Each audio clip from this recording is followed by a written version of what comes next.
going on, guys? This is Kel, and I'm back with another video. Today I want to let you guys in on my prep for Sunday. Tomorrow we are doing Watch 'Em Turn It by Travis Green. I just finished making these stems today and I need to put it into Ableton. So I said, let me do a video and show y'all my little breakdown of what I'm doing and how to get it from Logic into Ableton.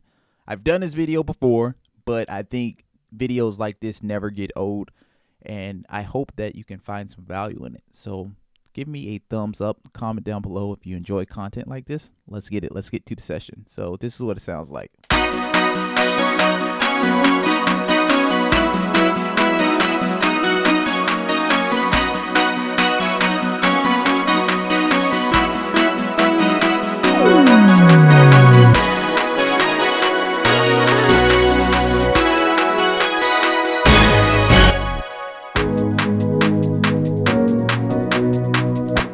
So that is the intro right there. We didn't track out the whole song. I only tracked out like the intro. I tracked out a couple of verses, and then I tracked out like the outro of the song. And yeah, that's what we're going to do.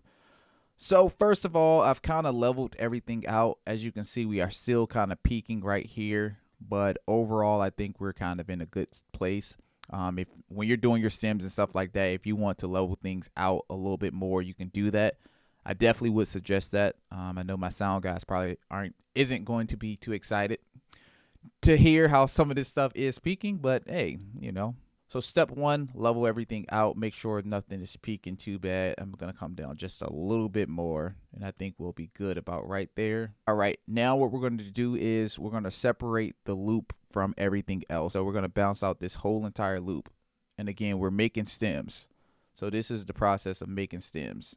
Hey, let me let you in on a secret. So I've been working on a 10-song album that is set to release May 26th.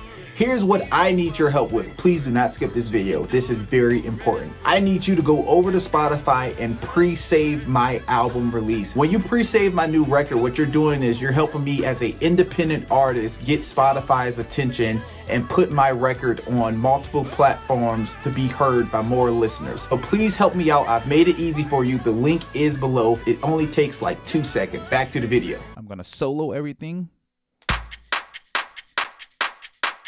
So we just got the loop by itself. We're gonna do Command B. Let's change the sample rate to 48 so we can be crispy clear. And I have a folder with all of my stems and stuff in there.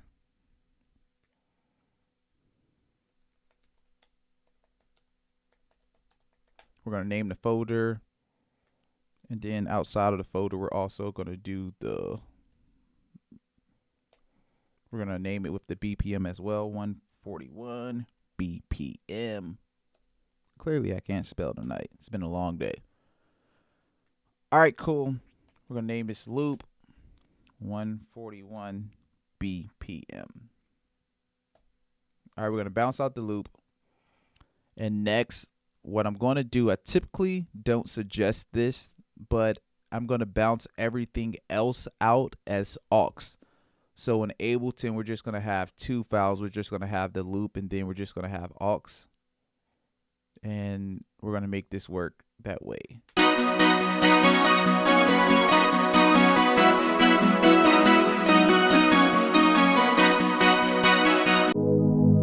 So that's going to be aux right there. Change it to 48. We're going to bounce it out. Aux. Let's transition over to Ableton. If you guys don't have Ableton 11 yet, y'all need to hop on and get it. All right, so when we first get in Ableton, we're going to go over to what we call arrangement view. This is session view, but we're going to build out everything in arrangement view. We're going to delete these MIDI tracks by pressing delete because we don't need those. My folder for Watch 'Em Turn It is over here on the side. If you need to add your folders in Ableton, you can do that right here. All right, so first we're going to change the BPM to 141 BPM. First, change the BPM. That's super important. Find the folder where everything is. Press the loop. Then we're going to press shift on aux. Then we're going to drag this over here. Hold command. just like that, and let go. Now we're going to click on the loop right here. We're going to warp it, unwarp it, and warp it again. That should be cool. We're going to do the same thing to the aux. We're going to warp it. And to my understanding, warping it just sets it to the grid and gets the transients where it needs to be at. Now we're going to go through and map out this session of the song. We're going to map out the parts. And then from there, we're going to go over to session view. Session view is how we're going to actually run this session because it's not tracked out completely in the correct order. So let's listen to the intro.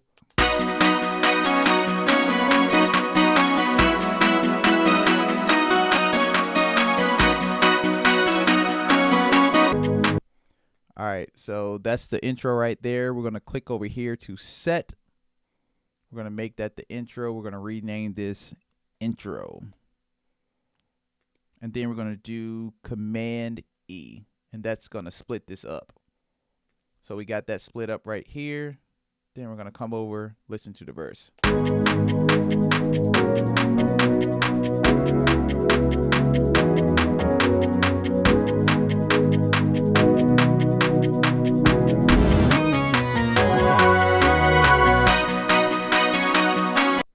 All right, we're going to do the same thing again. We're going to press this right here, set, and then we're going to name this verse.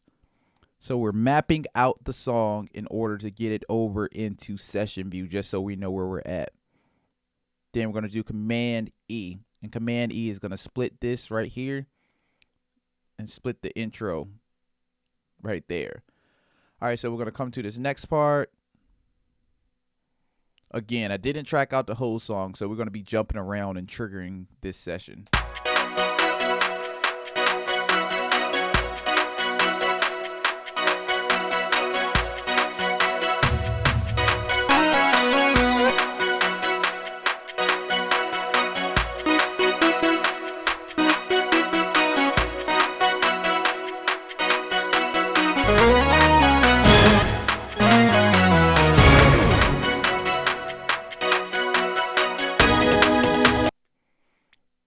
All right, so I would consider that the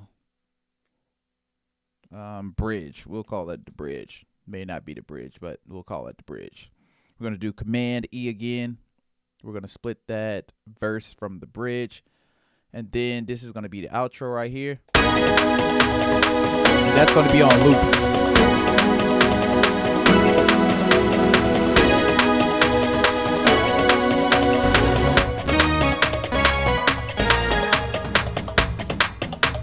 All right, we're going to delete this because we don't need that right there. All right, we're going to press set again. I'm going to name this outro. All right, cool. We got everything split up. We're going to do Command A. And then we're going to shift everything over to session view. We're going to drag it over. And it's going to have everything split up the way that we need it split up. And now we're going to go through and name the scenes. I hope everything is making sense of what I'm doing right now. If not, just follow along and I'll show y'all what I'm doing. So we got the intro right here. We're going to rename it again. We got intro. And then we got verse right here. All right. And then I always like to create a loop by itself just in case that let's say we get off on the intro or get off on the verse, I can jump back right here. So having the loop by itself is just kind of like a saving grace in case we get off on like the verse or the bridge or something like that. I can just trigger back here. That's the cool thing about Ableton. You can jump around on the fly and do what you need to do. I'm going to drag this down here to 5. I'm going to drag this right here as well. And we're going to make a loop and watch how this loops.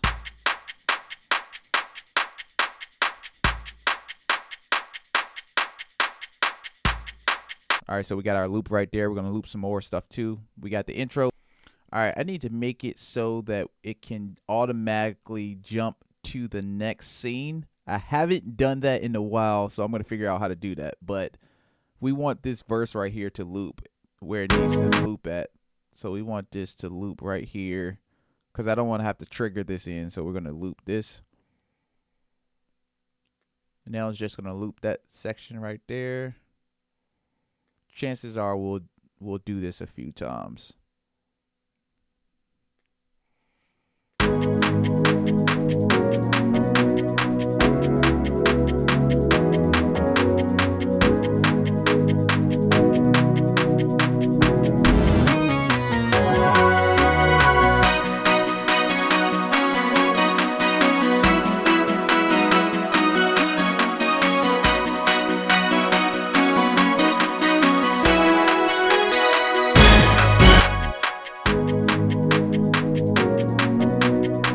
So it'll loop like that. Then we got this bridge.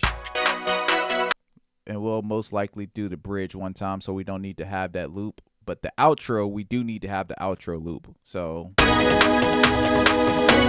y'all already know how to do it. We're going to slide these up right here.